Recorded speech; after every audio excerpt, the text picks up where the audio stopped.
Has a frog a soul? And of what nature is that soul, supposing it to exist? By Thomas H. Huxley. An address to the Metaphysical Society, 8th of November, 1870. If the leg of a living frog be cut off, the skin of the foot may be pinched, cut, or touched with red-hot wire, or with strong acid, and it will remain motionless. But if the other leg, which remains in connection with the body, be treated in the same way, it will be instantly retracted as far as possible from the irritating agent, while the animal will show signs of pain and attempt to get away. If, now, the great sciatic nerve which transverses the thigh of the attached leg be cut across, irritation of the skin of the foot will produce no effect. The sciatic nerve may be traced up the spinal cord. Just before it reaches the end of the trunk, of which it forms a part, it divides into two portions, or roots as they are termed. One root enters the back of the cord, the other the front, and in the cord both roots are connected with the grey central matter of the cord. These roots may be cut separately. If the hinder root is cut, the irritation of the skin of the foot produces no effect. If the front root is cut, the hinder leg being left entire, irritation of the foot gives rise to signs of great pain, but the limb does not move. If that part of the spinal cord into which both roots enter is destroyed, or if only the grey matter into which they enter be destroyed, the nerve and its roots may be entire. But irritation of the skin of the foot gives rise neither to movement nor to any sign of pain in the rest of the body. Finally, if the cord be merely cut across above the point at which the nerve roots enter, so that these roots remain in connection with the uninjured grey matter, irritation of the skin of the foot will produce instant retraction of the legs, just as if the animal were uninjured. But it will show no other signs that can be considered indicative of pain.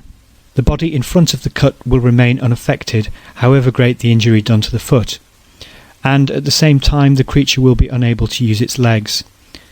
No amount of irritation of the body in front of the cut will cause it to spring, the legs being completely paralysed for all voluntary impulses. If the legs, with their nerves and the appertaining segment of the spinal cord, are completely removed from the rest of the body, the legs are still drawn out of the way when the skin is irritated.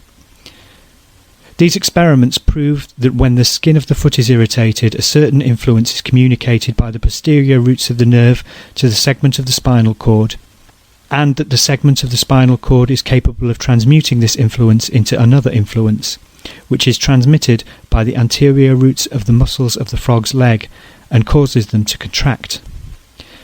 The impulse transmitted to the cord is, as it were, reflected back from the cord, whence the metaphorical name of the reflex action has been given to the operation. But it is very important to remark that the analogy of mere reflection is incomplete.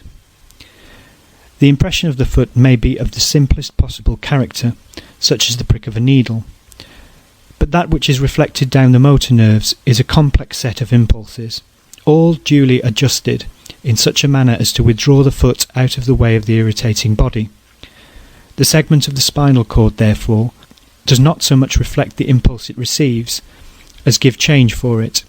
It is not like a bell, which simply resounds when it is struck, but it resembles a repeater, which on a simple mechanical impulse goes through the complicated operation of striking the hour. And as in the case of the repeater, the motions to which the cord gives rise are combined towards a definite end.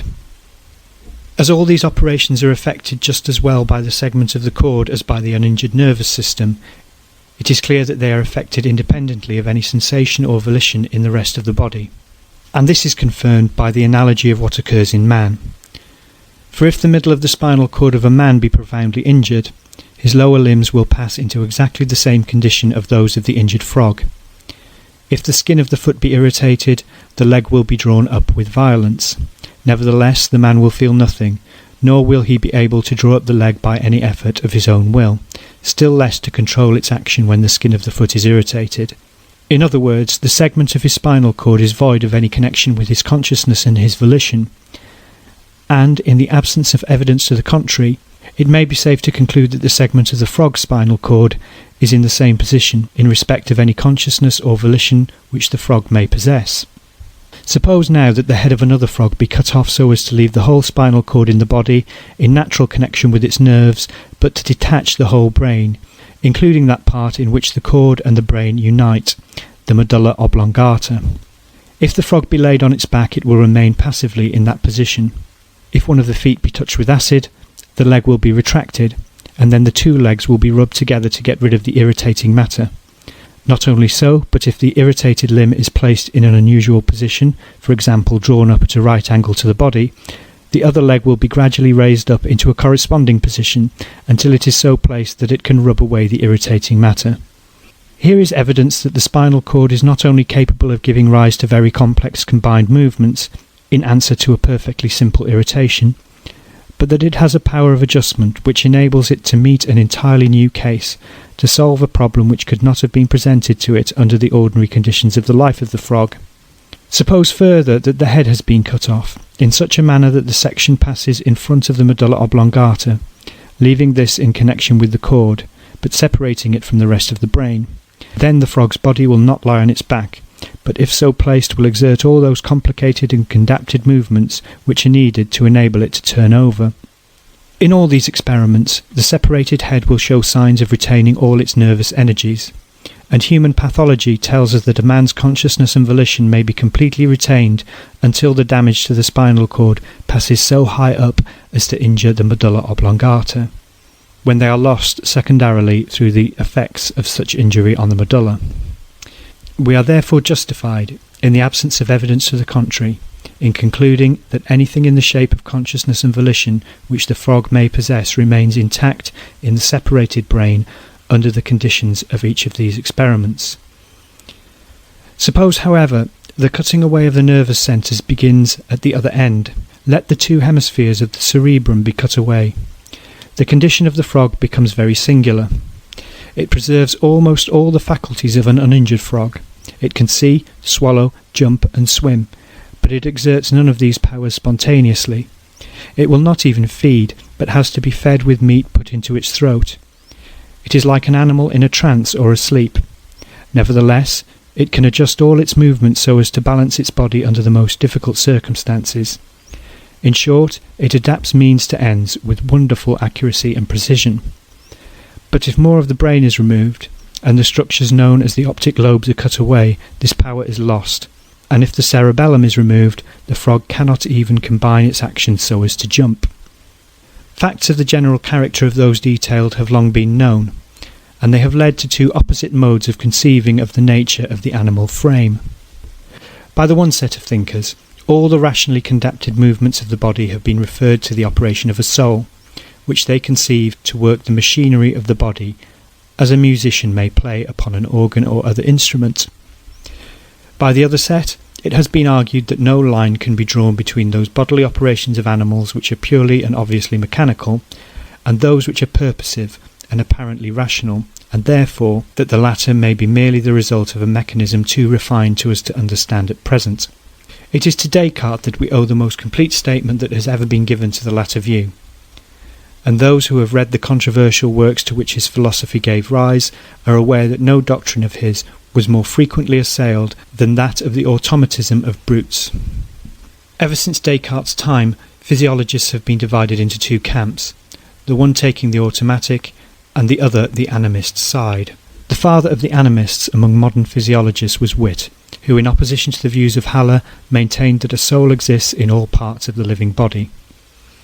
I think, says Witt, it is not only probable but demonstrated that the soul does not immediately leave the body upon total stoppage of the motion of the heart, and consequently of the circulation of the blood, i.e. upon what we usually call death, but continues for some time present with it, and ready to actuate it.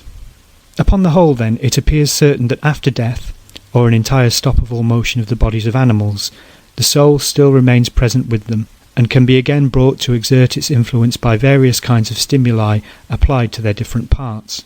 May not the same principle continue present with the several muscles after they are separated from the body, and be the cause of their motions when irritated? And Witt then goes on to refer to some very obvious objections as follows. As the schoolmen suppose the deity to exist in every ubi, but not in any place, so they imagined the soul of man not to occupy space, but to exist in an indivisible point. Yet whoever considers the structure and appearances of the animal frame will soon be convinced that the soul is not confined to an indivisible point, but may be present at one and the same time, if not in all parts of the body, when the nerves are formed, yet at least at their origin, i.e. it must be at least diffused along a great part of the brain and the spinal marrow.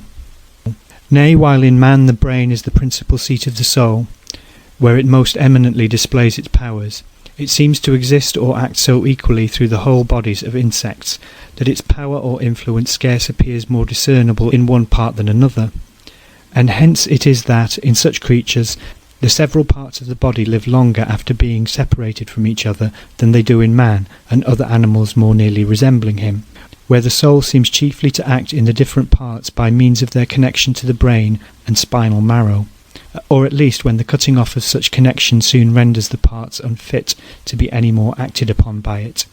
It is not, therefore, altogether without reason that some of the greatest philosophers of the last and present age suppose the soul to be extended.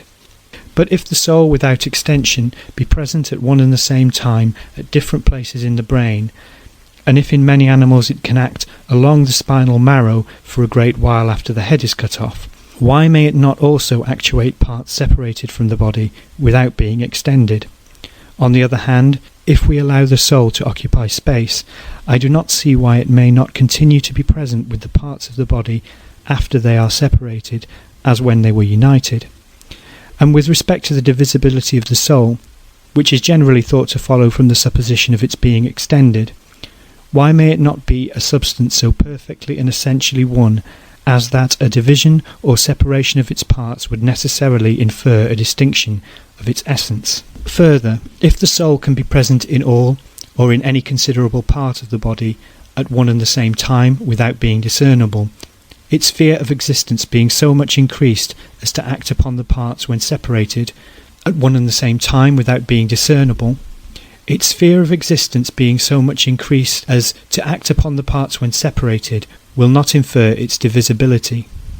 As the deity is everywhere present, and in the infinitely distant part of space, actuates at the same time a vast variety of different systems without any inconsistency with his unity or indivisibility, so may not the souls of animals be present everywhere in their bodies, actuating and enlivening at the same time with all their different members? Nay, further, when the fibres and threads connecting some of these parts are divided, may not the soul still act in the separated parts, and yet be only one mind?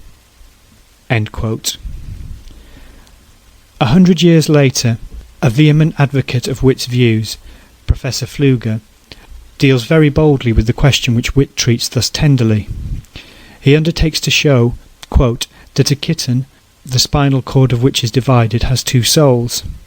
For the anterior moiety manifests spontaneous acts of volition, cries, runs, bites and scratches. The posterior feels, wills and moves just as voluntarily.